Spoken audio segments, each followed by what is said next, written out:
আজকে সকালবেলা পর্যন্ত কলকাতা কর্পোরেশনের মেয়র ছিল ববি হাকিম। আজকে দুপুরবেলা যখন তৃণমূল কংগ্রেসের 58 জন এমএলএ মমতা ব্যানার্জিকে ছেড়ে শুভেন্দু অধিকারীর পায়ে গিয়ে ডাইভ দিয়েছে, এই এমএলএ গুলো আজ থেকে 1 মাস আগে এই বেগবাগান, বাক্সারকাস, তপসিয়া থেকে শুরু করে, রাজাবাজার থেকে শুরু করে, ওদিকে কামারহাটি থেকে শুরু করে, সোনারপুর, বারুইপুর, ভাঙড় থেকে শুরু করে, ক্যানিং থেকে শুরু করে, মালদা, মুর্শিদাবাদ, দিনাজপুর, গোটা বাংলার সংখ্যালঘু এলাকায় গিয়ে, গোটা বাংলার যেখানে মুসলমান মানুষ বসবাস করেন এলাকায় গিয়ে এই কুলাঙ্গারগুলো বলে এসেছিল সিপিএমকে ভোট দিয়ে লাভ নেই, কংগ্রেসকে ভোট দিয়ে লাভ নেই, একমাত্র আমাদের ভোট দাও, আমরা বিজেপির বিরুদ্ধে লড়বো। বিজেপির বিরুদ্ধে ভোট লড়ার জন্য এই কুলাঙ্গারগুলো ভোট চেয়েছিল, এদেরকে ভোট দিয়েছিল। সেই ভোট নিয়ে গিয়ে ওরা এখন শুভেন্দু অধিকারীর পায়ে তেল দিয়ে এখন রাজ্যের বিরোধী দল হয়েছে। গোটা ভারতে জনগণ ঠিক করে কে সরকার হবে, কে বিরোধী হবে। পশ্চিমবাংলা একমাত্র রাজ্য এখানে জনগণ ঠিক করলো কে সরকার হবে, আর সরকার ঠিক করে দিল কে বিরোধী হবে।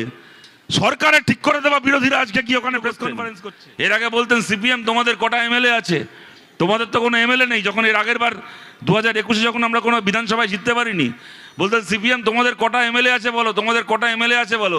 এখন আমরা দাঁড়িয়ে জিজ্ঞেস করছি মমতা ব্যানার্জি আজকে আপনার কটা এমএলএ আছে বলুন।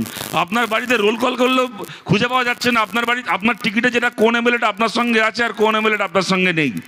এমন দেখুন, মমতা বন্দ্যোপাধ্যায়কে একদিন নবান্ন থেকে দাঁড়িয়ে দেওয়া হবে আমরা জানতাম একদিন ওনার হাত থেকে সরকার চলে যাবে, একদিন ওনার হাত থেকে পুলিশ চলে যাবে, আমরা জানতাম একদিন ওনার হাত থেকে গুন্ডাগুলো চলে যাবে, ক্রিমিনালগুলো চলে যাবে, আমরা জানতাম একদিন ওনার হাত থেকে বেআইনি প্রমোটাররা চলে যাবে, আমরা জানতাম ওনার হাত থেকে একদিন যত এলাকায় মস্তানগুলো রয়েছে, সিভিক ভলেন্টিয়ারগুলো রয়েছে, সব ওনার হাত থেকে চলে যাবে। কিন্তু বিশ্বাস করুন, আমরাও কোনোদিন ভাবতে পারিনি একদিন তৃণমূল কংগ্রেস দলটাও মমতা বন্দ্যোপাধ্যায়ের হাত থেকে চলে যাবে। আজকে সেই দৃশ্য দেখতে হচ্ছে। আমরা সরকার থেকে চলে গেছিলাম, ইনি সরকার থেকেও তাড়িয়ে দেওয়া হলো, এনাকে এনার নিজের তৈরি করা দল থেকেও তাড়িয়ে দেওয়া হলো। রাজ্যে এখন নাকি একটা নতুন দল হয়েছে, কি নতুন তৃণমূল। দেখুন, আমরা জানি নতুন তৃণমূল বলে কিছু হয় না। তৃণমূলের আবার কি নতুন কি পুরনো, নতুন তৃণমূল বলেও কিছু হয় না, পুরনো তৃণমূল বলেও কিছু হয় না। তৃণমূল মানে একটাই তৃণমূল, চোর তৃণমূল। তৃণমূল মানে চোর তৃণমূল, যা নতুন তাই পুরনো, সব করা চোর। এতদিন ধরে চুরি করেছে, কোটি কোটি টাকা সম্পত্তি বানিয়েছে। এখন বিজেপি এসে গেছে সরকারে, প্রত্যেক দিন একটা করে। গতকাল আমাদের বাড়ি যেখানে দ্বিপুদি, আমি যেখানে থাকি, আমাদের বাড়ি যেখানে, আমাদের পাশের ওয়ার্ডের কাউন্সিলর, 106 নম্বর ওয়ার্ড, 107, 108 নম্বর ওয়ার্ড কসবা বিধানসভার মধ্যে পড়ে, যেখানে দ্বিপুদি থাকে, আমি থাকি। আর ঠিক আমাদের লাগোয়া ওয়ার্ড যাদবপুরের 106 নম্বর ওয়ার্ড। গতকাল রাত্রিবেলা ওদের কাউন্সিলরটাকে অ্যারেস্ট করেছে। গতকাল রাত্রিবেলা তোলাবাদ ছিল। আজকে রাত্রিবেলা ঘুমোতে যাব, কাল সকালে ঘুম থেকে উঠে শুনবো হয়তো আরও কোনো কাউন্সিলর অ্যারেস্ট হয়ে গেছে। আপনারা দেখতে পাচ্ছেন গোটা কলকাতা শহরের কি অবস্থা, গোটা পশ্চিমবাংলার কি অবস্থা। অ্যারেস্ট হচ্ছে, জেলে যাচ্ছে, একটার পর একটা লোক জেলে যাচ্ছে। মমতা ব্যানার্জির ভাইপো গত বড় বড় কথা বলতেন দাঁড়িয়ে, গাড়ির ওপর উঠে বিরোধীদেরকে হুমকি দিতেন, তার এখন এমন অবস্থা, লোকে ডিম ছুঁড়ে জুতো ছুঁড়ে মারছে। বাড়ি থেকে বেরিয়েছে, জুতো মেরে লোকে আবার বাড়ি ফেরত পাঠিয়েছে। গোটা তৃণমূল কংগ্রেসের এই অবস্থা। মমতা বন্দ্যোপাধ্যায় নিজের ভাইপোকে বাঁচাতে পারছেন না, নিজের দলকে বাঁচাতে পারছেন না। উনি বাংলার হকারদেরকে কি বাঁচাবেন? উনি বাংলার যে মানুষের বাড়িঘর চলে যাচ্ছে তাদেরকে কি বাঁচাবেন? কিন্তু আমরা কমিউনিস্ট পার্টি করি, আমরা জিতি হারি। এর আগে আমরা কোনো আসন পাইনি, এবার আমরা একটা আসনে জিতেছি। কিন্তু গোটা বাংলা জুড়ে আপনারা দেখতে পাচ্ছেন, আমরা জিতি কি হারি, মানুষের পাশে সাধ্যমতো দাঁড়ানোর দায়িত্ব আমাদের আছে। সেই দায়িত্ব আমরা পালন করছি, পালন করার চেষ্টা করছি। কিন্তু কথাটা যত সহজে বলছি এখানে দাঁড়িয়ে, কাজটা অত সহজ নয়। এই যে সভাপতি বলার সময় বলছিলেন তপসিয়ায় বিল্ডিং ভাঙা হচ্ছিল, তপসিয়ার এই স্টে অর্ডারের কথা। স্টে অর্ডার মানে কয়েকদিনের জন্য বিল্ডিংগুলোর ভাঙা আটকানো হয়েছে। তার মানে তো এই নয় যে বিল্ডিংগুলো সমস্ত ইলিগাল থেকে লিগাল হয়ে গেছে। আপনাদেরকে সত্যি কথা খুব সৎভাবে এখানে বলছি, এখানে যারা আপনারা আছেন, আপনাদের অনেকের বন্ধু বান্ধব আত্মীয় স্বজন তপসিয়ায় থাকেন, হয়তো তপসিয়ায় থাকেন এরকম অনেক মানুষ এখন এখানে বাজার করতে এসেছেন, দোকান কেনাকাটা। এই বেগবাগান এই এলাকায়, বড় এই বাজার এলাকায় অনেক মানুষ কেনাকাটা করেন। এখানে অনেক ভালো ভালো হোটেল আছে, রেস্টুরেন্ট আছে, এখানে খাওয়া দাওয়া করতে আসেন। পাশেই আমাদের পার্টি অফিস, আমাদের জেলার পার্টি অফিস, আলিমুদ্দিন স্ট্রিট আমাদের রাজ্যের পার্টি অফিস। এখান থেকে কয়েক পা হেঁটে আপনারা সবাই জানেন, এই আমাদের পার্টির নেতা সূর্যকান্ত মিশ্র এই পেছনে করে হাউজিংয়ের থাকেন, গভর্নমেন্ট ওখানে যে হাউজিং যে কোয়ার্টার রয়েছে এই এলাকায়। আপনারা হয়তো এরকম অনেক মানুষজন রয়েছেন যারা কিনা তপসিয়ার সঙ্গে যুক্ত আছেন, তপসিয়ার খবর রাখেন। আপনারা জানেন একটা স্টে অর্ডার এসছে বলে তো বাড়িগুলো ইললিগাল থেকে লিগাল হয়ে যায়নি। এমন তো নয় যে এই বিপদ চিরকালের জন্য চলে গেছে, এই বিপদ আছে। কালকে আবার বুলডোজার আসতে পারে, কালকে ওই বাড়ি আবার ভাঙা হতে পারে, আমরা আবার সাধ্যমতো আটকাবো। কিন্তু আমাদের সাধ্যেরও একটা সীমা আছে। আমরা সরকারে নেই, আমাদের এখানকার স্থানীয় এমপি আমাদের নয়, কর্পোরেশন আমাদের নয়। এই অবস্থায় আমরা একজন বিধায়ক নিয়ে, আমাদের হাতে কোনো কর্পোরেশন নেই। কলকাতা মিউনিসিপ্যালিটির মধ্যে আমাদের 2জন কাউন্সিলর রয়েছেন, তার বাইরে কোনো কাউন্সিলর নেই। একটার পর একটা ওয়ার্ডে আমাদেরকে জোর করে হারানো হয়েছিল।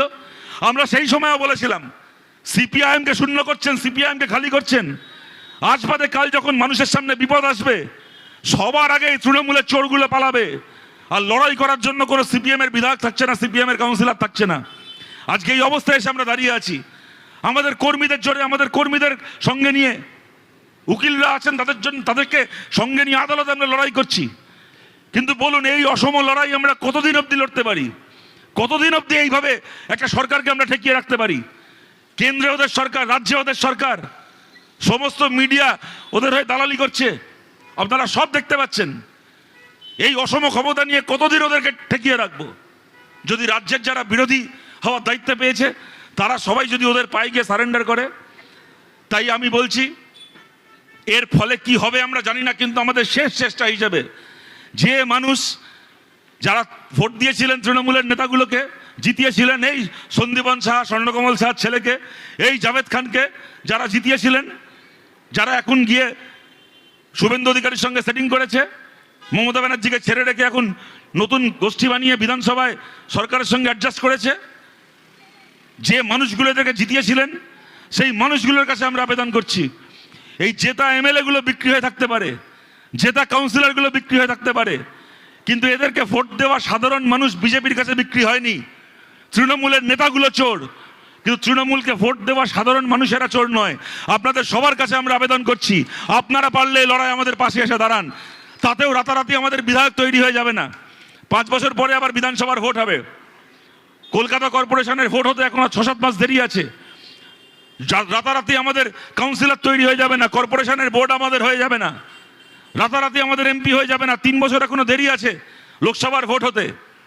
তাই আমাদের বিধায়ক সংখ্যা, এমপি সংখ্যা, কাউন্সিলর সংখ্যা রাতারাতি বাড়বে না। কিন্তু যদি আমাদের মিছিলে মানুষের সংখ্যা বাড়ে, যদি আমাদের এই লড়াইয়ে মানুষের সংখ্যা বাড়ে, তাহলে এইটা আমাদের শেষ চেষ্টা বিজেপির বুলডোজার আটকানোর।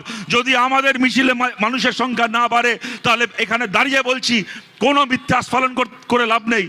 দাঁড়িয়ে মাইকে গরম গরম কথা বলতে সবাই পারে, এই করে দেবো, ওই করে দেবো, রুখে দেবো, হ্যান করে দেবো। রোখাও তো সোজা নয়। ওই ফেসবুকে বসে বসে এখন এআই দিয়ে ছবি বানানো যায় যে কারোর বুলডোজার আসছে আর আমি পা দিয়ে আটকে দিচ্ছি, অত সোজা নয়। আমার কেন, আমার 14 পুরুষের পায়ের অত জোর নেই যে একটা বুলডোজার আসবে আর পা দিয়ে আটকে দেবো। সরকারের বুলডোজার আটকানোর ক্ষমতা আমাদের নেই। সোজা কথা, সোজা ভাষায় এখানে বলছি, সত্যি কথা বলছি, সরকারের বুলডোজার আটকানোর ক্ষমতা আমাদের নেই, শুধুমাত্র যদি সিপিআইএমকে নিজের ক্ষমতা দিয়ে লড়তে হয়। কিন্তু যদি আপনারা আমাদের পাশে থাকেন, নেতাগুলো বিক্রি হয়ে গেছে, কিন্তু কর্মী, সমর্থক, সাধারণ ভোটারদেরকে বলছি, যদি আপনারা দলমত নির্বিশেষে আপনারা মনে করেন যে আমাদের এই লড়াইটা আজকে ন্যায্য, এই লড়াই আমাদেরকে জিততে হবে, অন্ততপক্ষে মানুষকে যাতে তাকে তার বিপদটাকে একটু ঠেকিয়ে রাখা যায়, একটা সমাধানের চেষ্টা করা যায়। যদি এই লড়াই আমাদেরকে লড়তে হয়, জিততে হয়, তাহলে এই লড়াই আমাদের শক্তি বাড়ান, এই লড়াই আমাদের পাশে এসে আপনারা দাঁড়ান। আপনারা দেখেছেন যাদবপুর স্টেশনে আজ থেকে 3 দিন আগে সর্বরী মুখার্জি, যিনি যাদবপুর থেকে আবার জিতে বিধায়ক হয়েছেন, আপনাদের কাছে সেই নোটিশ পড়ে শোনাতে পারি। যাদবপুরের রেল স্টেশনের হকারদের কাছে বিজেপির ওদের যে হকারদের সব লোকজন ছিল নোটিশ পাঠিয়েছিল।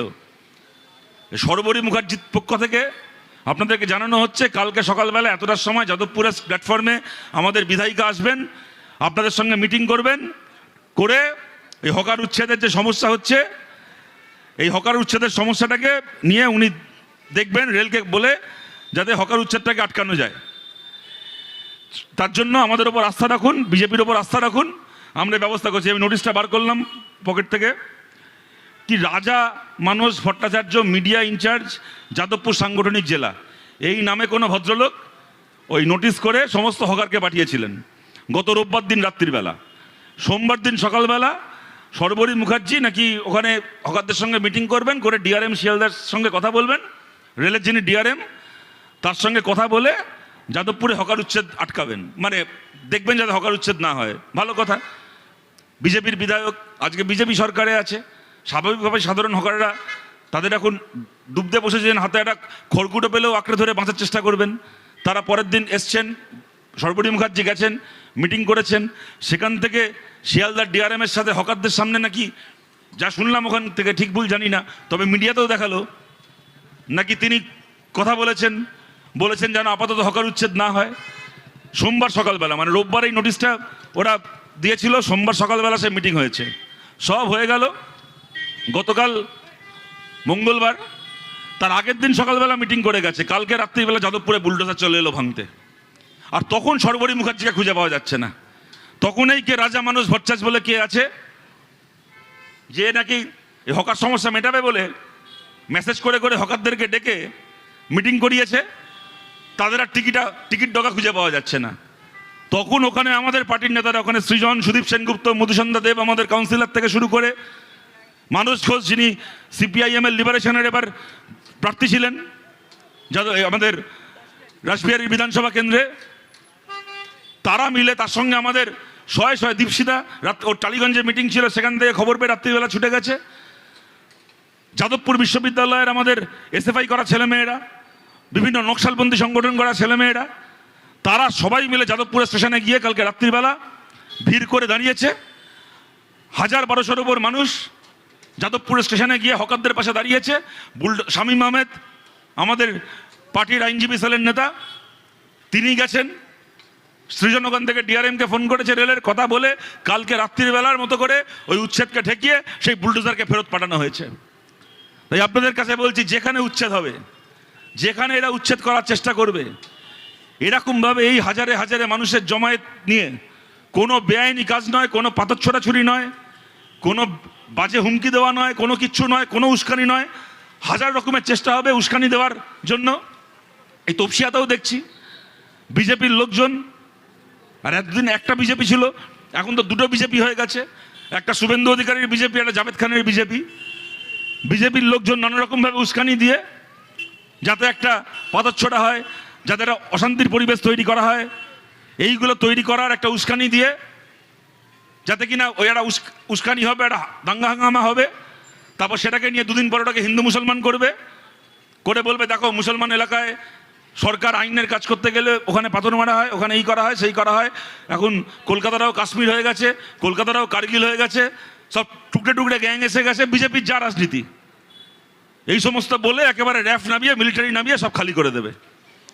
তাই আপনাদের কাছে বলছি, এই সমস্ত কোনো রকমের এই ধরনের কোনো বেআইনি প্ররোচনায় পা না দিয়ে একদম আইনি পথে গণজমায়েত করে খেটে খাওয়া মানুষের বাড়িঘর দোকানপাট যে ভাঙা হচ্ছে, তাকে রক্ষা করার জন্য আমাদেরকে লড়াই করতে হবে। এবং এই লড়াইয়ে আপনাদের সবাইকে চাই, এই লড়াইয়ে লাল পতাকার পাশে আপনাদের সবাইকে চাই। আপনারা দেখতে পাচ্ছেন সমস্ত পতাকা বিক্রি হয়ে গেছে, সমস্ত পতাকা বিক্রি হয়ে গেছে। আমাদের রাজ্যে বিজেপির যে পুরনো লোকজনরা ছিলেন, তারা যে যার নিজের বাড়িতে বসে আছে। তৃণমূলের নেতা এখন বিজেপিতে গিয়ে রাজ্যের মুখ্যমন্ত্রী হয়েছে। আর এইবার যারা তৃণমূল থেকে জিতেছেন, তারা বিজেপির পায়ে সারেন্ডার করে এখন বিরোধী নেতা তকমা পেয়েছে। সব পতাকা বিক্রি হয়ে গেছে, খালি লাল পতাকা বিক্রি হয়নি। লাল পতাকা দাঁড়িয়ে আছে। আপনাদের সবাইকে আবেদন করছি, এই পতাকার নিচে এসে দাঁড়ান। এই পতাকা হাতে নিয়ে এই বুলডোজার রাজের বিরুদ্ধে আমাদেরকে রুখে দাঁড়াতেই হবে, আমাদেরকে লড়াই জিততেই হবে।